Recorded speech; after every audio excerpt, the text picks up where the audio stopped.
Hello students, कैसे हैं आप सभी जानते हैं कि ये जो टेस्ट है बुच्चे व क्लब सैदपुर दिगवाड़ा के द्वारा हर वीक में करवाया जाता है। और ये आपका टेस्ट नंबर है 49। तारीख है 11/7 का आपका डिस्कशन आज करवाया जा रहा है। अगर आप सॉल्यूशन देखना चाहते हैं तो इस क्लब का यूट्यूब चैनल है। यूट्यूब चैनल का आपका लिंक दिया हुआ है। इस लिंक पे आप जाके इस टेस्ट का और भी टेस्टों का आप सॉल्यूशन देख सकते हैं। चलिए शुरू करते हैं आज के टेस्ट का डिस्कशन।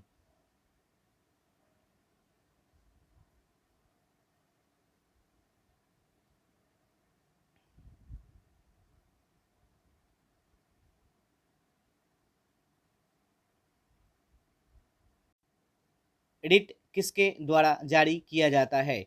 देखिए, जो रिट है इसके बारे में आप समझ लीजिए कि रिट क्या होता है और किसके लिए जारी किया जाता है और कब जारी किया जाता है और किसके द्वारा जारी किया जाता है। देखिए, जो रिट है,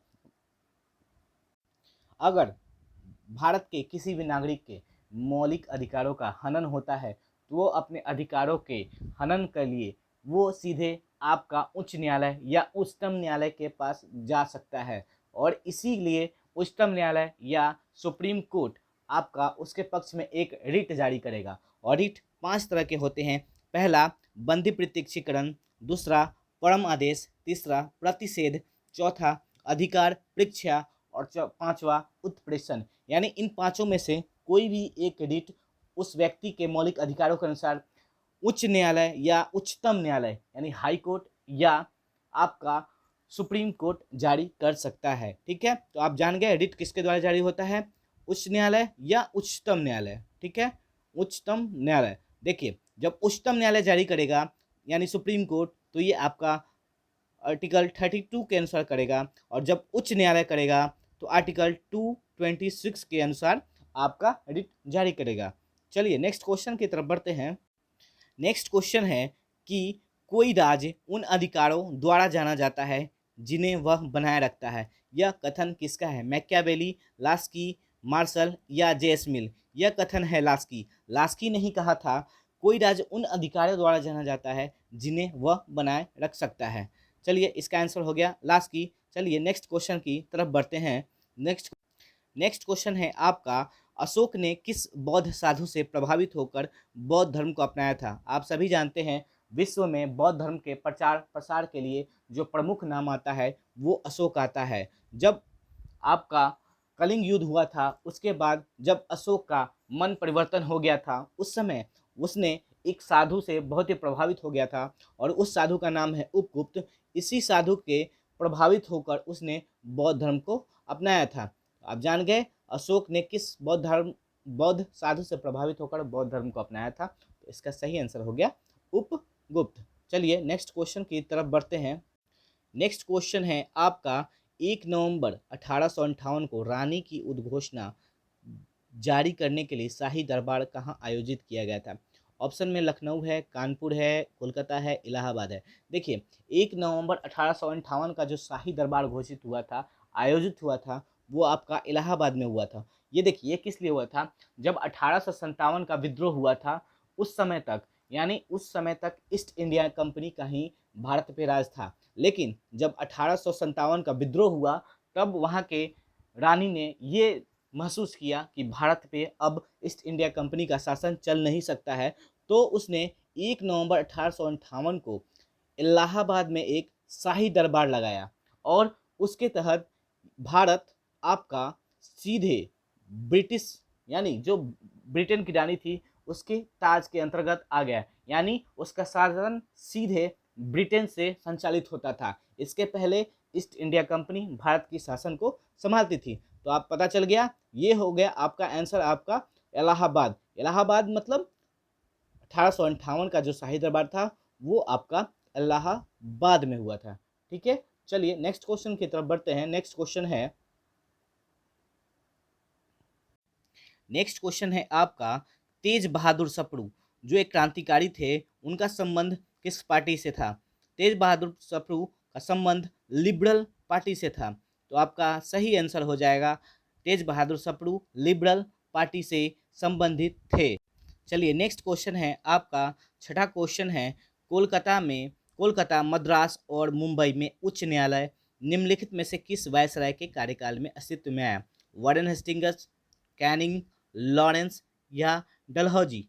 तो इसका देखिए, इसका सही आंसर होगा लॉर्ड कैनिंग। देखिए, जो 1861 का नियम था, 1861 के उच्च न्यायालय अधिनियम के द्वारा आपका 1 जुलाई 62 यानी एक मिनट रुक जाइए, 1 जुलाई 1862, 1 जुलाई 1862 को सबसे पहले कोलकाता में, उसके बाद 14 अगस्त 62 को, 1862 को बम्बई में, और सबसे लास्ट में आपका 15 अगस्त 62 को मद्रास में उच्च न्यायालय की स्थापना हुई। एक बार और जान लीजिए कि कोलकाता, मद्रास और मुंबई में उच्च न्यायालय की स्थापना लॉर्ड कैनिंग के द्वारा की गई थी। देखिए, सबसे पहले कोलकाता की हुई थी, जो कोलकाता की हुई थी वो 1 जुलाई 1862 को हुई थी। दूसरी हुई थी आपका 14 अगस्त 1862 को, जो बम्बई में हुई थी। और तीसरी उच्च न्यायालय की स्थापना हुई थी 15 अगस्त 1862 को, जो मद्रास में हुई थी। ठीक है, तो आपका इसका सही आंसर हो जाएगा आपका लॉर्ड कैनिंग। चलिए नेक्स्ट क्वेश्चन की तरफ बढ़ते हैं।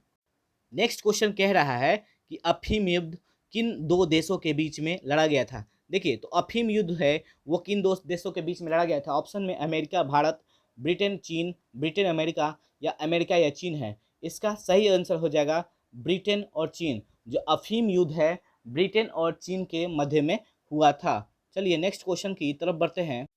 देखिए, जो नेक्स्ट क्वेश्चन है उसमें ये कह रहा है कि भारत की प्रथम जैव मंडल रिजर्व की स्थापना कहाँ हुई थी? देखिए, जो भारत की प्रथम जैव मंडल रिजर्व है उसकी स्थापना नीलगिरी में हुई थी। और ये जो नीलगिरी है 3 राज्यों, कौन कौन से राज्यों? तमिलनाडु, तमिलनाडु, दूसरा हो गया केरल, तीसरा हो गया कर्नाटक। इन 3 राज्यों में फैला हुआ था और यहीं भारत के प्रथम जैव मंडल रिजर्व की स्थापना हुई थी। सभी आप सभी जान गए कि जो भारत के प्रथम जैव मंडल रिजर्व की स्थापना हुई थी कहाँ? नीलगिरी में। और नीलगिरी 3 राज्यों में मुख्यतः फैला हुआ है और ये है आपका तमिलनाडु, कर्नाटक और केरल में। और ये देखिए, इसकी स्थापना हुई थी 1986 में। ये भी आप सभी जान लीजिए। ऐसे 2 क्वेश्चन बन गया। प्रथम जैव मंडल रिजर्व नीलगिरी में हुआ था, 1986 में हुआ था और 3 राज्यों में फैला हुआ था। कौन कौन से राज्य? तमिलनाडु, केरल और कर्नाटका। ठीक है, तो चलिए नेक्स्ट क्वेश्चन की तरफ बढ़ते हैं। देखिए, जो नेक्स्ट क्वेश्चन है आपका, क्रिकेट बैट के लिए विलो कहाँ से प्राप्त होता है? उष्णकटिबंधीय शंकु वृक्ष, पतझड़ या वृक्ष प्रचुर वन? देखिए, इसका जो सही आंसर है शंकु वृक्ष वन में आपका विलो बैट मिलता है। और जो शंकु वृक्ष वन है मुख्यतः भारत के जम्मू एंड कश्मीर में पाया जाता है। तो सबसे अधिक उत्पादन कहाँ होगा? जम्मू एंड कश्मीर में होगा। तो इसका सही आंसर हो जाएगा शंकु वृक्ष वन। और पूछेगा क्वेश्चन, सबसे अधिक शंकु वृक्ष वन भारत में किस जगह पाया जाता है या किस राज्य में पाया जाता है? तो आप उसका आंसर दे सकते हैं जम्मू एंड कश्मीर। चलिए नेक्स्ट क्वेश्चन की तरफ। चलिए, जो नेक्स्ट क्वेश्चन है आपका, मृदा की लवणता मापी जाती है किसके द्वारा? चालकता मापी, आर्द्रता मापी, साइक्रोमीटर या वृद्धिमिति के द्वारा? देखिए, जो इसकी मृदा की लवणता है वो आपकी मापी जाती है चालकता मापी के द्वारा। और इसमें जो साइक्रोमीटर है ये एक प्रकार का आर्द्रता मापी है। ठीक है, तो ये आर्द्रता मापी है। आप सभी जानते हैं कि आर्द्रता एक और चीज से मापा जाता है, हाइग्रोमीटर से। ठीक है, आप जान गए मृदा की लवणता चालकता मापी से मापी जाती है। चलिए नेक्स्ट क्वेश्चन की तरफ बढ़ते हैं। नेक्स्ट क्वेश्चन है आपका, एलेप्पी पतन किस राज्य में स्थित है? जो आपका एलेप्पी पतन है वो किस राज्य में स्थित है? केरल, कर्नाटका, आंध्र या तमिलनाडु? तो इसका जो सही आंसर है वो केरला में, यानी केरला में एलेप्पी पतन स्थित है। चलिए और देख लेते हैं। देखिए, कर्नाटक में सबसे मशहूर है भटकल पतन, भटकल पतन स्थित है। आंध्रा में एक आपका काकीनाडा, काकीनाडा नाडा पतन। और एक तमिलनाडु है, तमिलनाडु में तूतीकोरिन। ठीक है, तो आप जान गए एलेप्पी पतन है आपका कर्नाटका में, केरल में सॉरी, और देखिए केरल में आपका सबसे अधिक है भटकल पतन यानी सबसे ज़्यादा फेमस है। आंध्र प्रदेश में हो गया आपका काकीनाडा और तमिलनाडु में हो गया आपका तूतीकोरिन। यानी इससे 4 क्वेश्चन आए और 4 क्वेश्चन आपने क्लियर कर लिए। एलेप्पी पतन है केरला में, कर्नाटका में भटकल पतन, आंध्र प्रदेश में काकीनाडा और तमिलनाडु में तूतीकोरिन है। ठीक है, चलिए नेक्स्ट क्वेश्चन की तरफ बढ़ते हैं।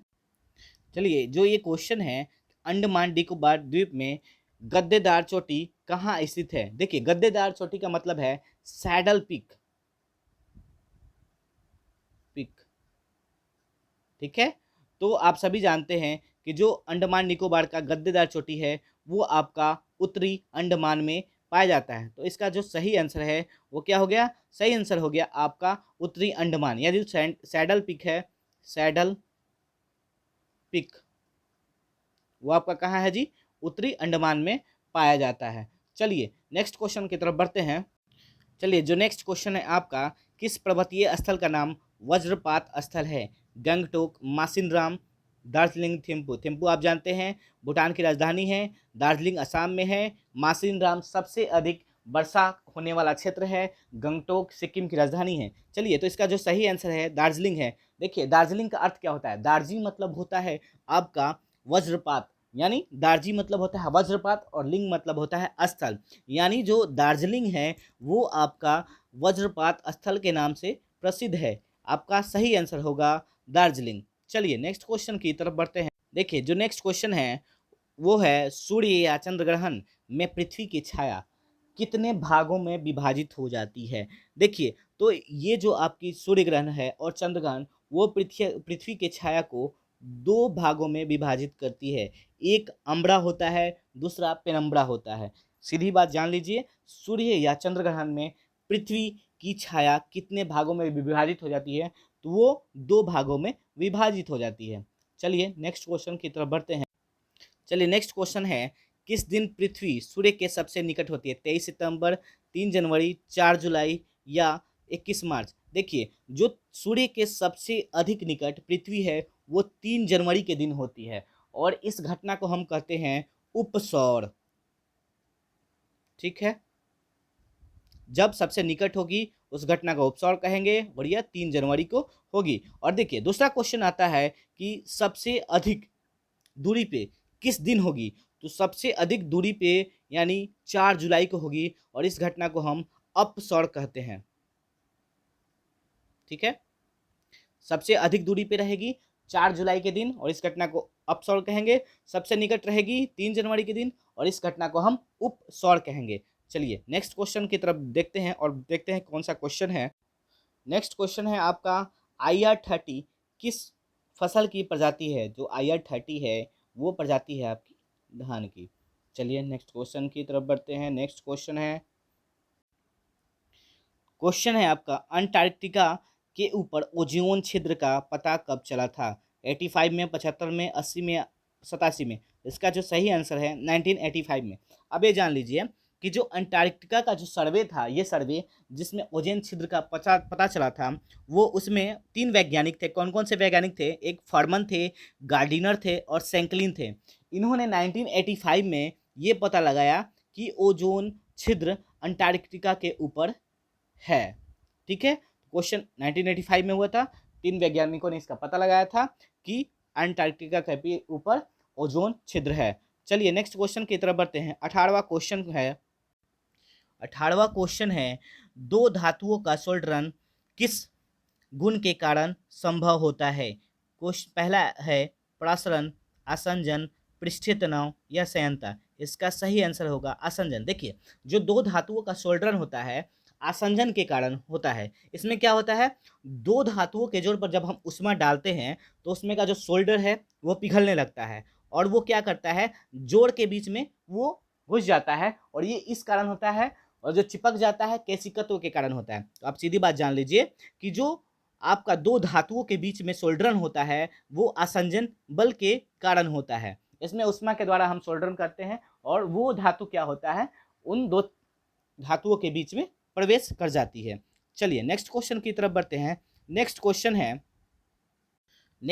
है आपका, अल्फा, बीटा और गामा की वेधन शक्तियों को अवरोही क्रम में लगाएं। तो इसका जो सही आंसर होगा गामा, बीटा और अल्फा। चलिए इसका डिस्क्रिप्शन जानते हैं क्या होता है। देखिए, जो जो गामा होता है उसमें क्या होता है, सबसे अधिक वेधन क्षमता पाई जाती है, जबकि उसकी आयनन क्षमता है सबसे कम होती है। देखिए, तो सबसे अधिक वेधन क्षमता जिसकी होगी उसमें होगा आपका गामा, उसके बाद होगा बीटा, उसके बाद होगा अल्फा। चलिए नेक्स्ट क्वेश्चन की तरफ बढ़ते हैं। नेक्स्ट क्वेश्चन है, परमाणु तत्व 24 संख्या 24 किससे संबंधित है? देखिए क्वेश्चन जो है, परमाणु तत्व संख्या 24 किससे संबंधित है? देखिए जो अफबाऊ है, अफबाऊ के नियम, देखिए जो अफबाऊ है, अफबाऊ के नियम के अनुसार जो ऊर्जा के बढ़ते क्रम में एसपीडीएफ ब्लॉक में बांटा गया है। ठीक है, तो परमाणु तत्व संख्या 24 किससे संबंधित है? तो आपका ये जो है आपका संबंधित है डी ब्लॉक से, और डी ब्लॉक में मात्र दो ही हैं, और वो कौन है? आपका क्रमांक 29 और 24, और जिसमें आपका कॉपर यानी Cu और दूसरा है क्रोमियम। ठीक है, तो परमाणु तत्व संख्या आपका ब्लॉक डी से संबंधित है। इसमें मात्र दो हैं, एक कॉपर है और दूसरा क्रोमियम है। चलिए नेक्स्ट क्वेश्चन की तरफ बढ़ते हैं। नेक्स्ट क्वेश्चन है 21 नंबर की।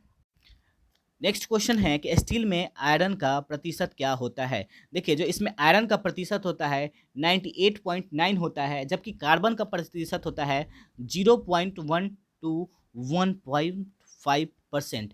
ठीक है, तो स्टील में आयरन का परसेंटेज हो जाएगा 98.9%, और जो इसमें आपका कार्बन होता है 0.1 से 1.5 के बीच में पाया जाता है। ठीक है, चलिए नेक्स्ट क्वेश्चन की तरफ बढ़ते हैं। 22 नंबर क्वेश्चन 22 नंबर क्वेश्चन है, भाप अंगार गैस किसका मिश्रण है? तो जो भाप अंगार गैस है ऑप्शन में है carbon monoxide hydrogen, carbon monoxide nitrogen, carbon monoxide और कार्बन डाइऑक्साइड, और चौथा है कार्बन डाइऑक्साइड और नाइट्रोजन। जो इसका सही आंसर है कार्बन मोनोऑक्साइड और हाइड्रोजन। कार्बन मोनोऑक्साइड और हाइड्रोजन मिलाकर आपका भाप अंगार गैस का निर्माण करती है। नेक्स्ट क्वेश्चन की तरफ बढ़ते हैं। नेक्स्ट क्वेश्चन है, निम्नलिखित में से नाइट्रोजन और फास्फोरस की अधिक सांद्रता के कारण क्या होता है? तो देखते हैं क्या होता है। देखिए, तो जो अधिक सांद्रता के कारण क्या होता है, नाइट्रोजन और फास्फोरस की अधिक सांद्रता के कारण जल में क्षारकता उत्पन्न हो जाती है। ठीक है, तो क्षारकता जब उत्पन्न हो जाती है तो आप सभी जानते हैं कि जब 7 से ऊपर होता है तो क्षार हो जाता है, और जब भी खेतों में अगर आपका क्षारकता ज़्यादा हो जाए तो इसके लिए हम जिप्सम का प्रयोग करते हैं। एक क्वेश्चन और बढ़ गया कि आप अगर मिट्टी में क्षारकता हो जाए तो आप किस चीज़ का प्रयोग करेंगे? तो जिप्सम का प्रयोग करेंगे, यानी नाइट्रोजन और फास्फोरस की अधिक सांद्रता के कारण क्षारता मिट्टी में आ जाती है, और इस क्षारता को दूर करने के लिए हम जिप्सम का प्रयोग करते हैं। चलिए नेक्स्ट क्वेश्चन है आपका वे पादप जो केवल प्रकाश में भली भांति बढ़ते हैं वो क्या कहलाते हैं? देखिए, वो पादप जो केवल सूर्य प्रकाश में भली भांति विकसित होता है उसे हम अतापोद्भिद कहते हैं। ठीक है, तो इसका सही आंसर हो जाएगा अतापोद्भिद। 25वां नंबर क्वेश्चन है कि आपका किस रूप में पौधे से कोको और चॉकलेट प्राप्त किया जा सकता है? देखिए, जो आपका किस पौधे के कोको और चॉकलेट प्राप्त किया जा सकता है, ये हमेशा आपका छोटे पौधों से आपका कोको और चॉकलेट प्राप्त किया जा सकता है। नेक्स्ट क्वेश्चन है, स्वर्ण मुख्यतः संबंधित होता है। जो स्वर्ण है वो मुख्यतः किससे संबंधित होता है? अंतर्राष्ट्रीय बाजार, राष्ट्रीय बाजार, हवाला बाजार या स्थानीय बाजार से? तो जो स्वर्ण है मुख्यतः अंतर्राष्ट्रीय बाजार से संबंधित होता है। चलिए नेक्स्ट क्वेश्चन की तरफ बढ़ते हैं। 23 जुलाई को होने वाले टोक्यो ओलंपिक के उद्घाटन समारोह में भारतीय दल के ध्वजवाहक के रूप में किसे चुना गया है? आप सभी जानते हैं कि अब ओलंपिक शुरू होने वाली है जापान के टोक्यो में, और ये आपका 23 जुलाई से शुरू होगा। इसमें हर देश का एक समूह होता है, और उस समूह को जो लीड करते हैं यानी ध्वज लेके चलते हैं उसे ध्वजवाहक कहते हैं। तो भारत के तरफ से उनमें से दो आदमी को चुना गया है, वो है आपकी MC मैरी कॉम और मनप्रीत सिंह। आप सभी जानते हैं कि जो MC मैरी कॉम है वो लगातार 5 बार वर्ल्ड चैंपियन रह चुकी है बॉक्सिंग में, और जो मनप्रीत सिंह है वो भारत के हॉकी के कैप्टन हैं। तो 23 जुलाई को होने वाले टोक्यो ओलंपिक के उद्घाटन समारोह में भारत के जो ध्वजवाहक रहेंगे आपके एमसी मैरी कॉम और मनप्रीत सिंह। चलिए नेक्स्ट क्वेश्चन की तरफ बढ़ते हैं। नेक्स्ट क्वेश्चन है आपका, कर्नाटक का राज्यपाल निम्नलिखित में से किसे घोषित किया गया है। देखिए, तो कर्नाटक के अभी हाल फिलहाल में 12 राज्यों के राज्यपालों का इधर से उधर किया गया है, उसमें एक कर्नाटक भी है। तो कर्नाटक के जो नए राज्यपाल हैं आपके थावर चंद गहलोत हैं। जो थावर चंद गहलोत हैं उन्हें अभी कर्नाटक का राज्यपाल घोषित किया गया है। चलिए नेक्स्ट क्वेश्चन की तरफ बढ़ते हैं। 29 नंबर क्वेश्चन है, आईसीसी के वनडे रैंकिंग में निम्नलिखित में से कौन सी भारतीय बल्लेबाज रैंकिंग के पहले पायदान पर पहुंच गई हैं। मंधाना, शेफाली वर्मा, दीप्ति शर्मा या मिथाली राज। इसका सही आंसर है मिथाली राज। जो भारतीय टीम की जो कैप्टन है मिथाली राज, वो आईसीसी महिला वनडे रैंकिंग में पहले पोजीशन पे पहुंच चुकी हैं। चलिए लास्ट क्वेश्चन है, किस राज्य ने कोरोना महामारी के प्रकोप को देखते हुए इस माह से होने वाली कांवड़ यात्रा पर रोक लगा दी है। कौन कौन से राज्य हैं, बिहार, पंजाब, कर्नाटक या उत्तराखंड। इसका जो सही आंसर है उत्तराखंड। उत्तराखंड राज्य ने कोरोना महामारी को देखते हुए क्या किया कि इस माह में जो कांवड़ यात्रा है उस पर रोक लगा दी है। चलिए आपका जो टेस्ट है, टेस्ट का डिस्कशन हो गया, चारों तरफ सारा खत्म हो गया। अगर आपको इन 30 क्वेश्चंस में से कोई भी डाउट है तो आप कमेंट सेक्शंस में आप जाके अपने कमेंट्स डालें। हमारे तरफ से पूरी प्रयास रहेगी कि आपको सारे सॉल्यूशंस पूरे किए जाएं। और साथ ही साथ आपसे एक रिक्वेस्ट है कि आप सभी इस चैनल को और इस वीडियोस को अलग अलग जगहों पर शेयर करें ताकि सभी बच्चे, सभी स्टूडेंट्स इसका लाभ उठा सकें। चलिए ठीक है, बाय बाय, थैंक यू, जय हो बुच्चे बुआ।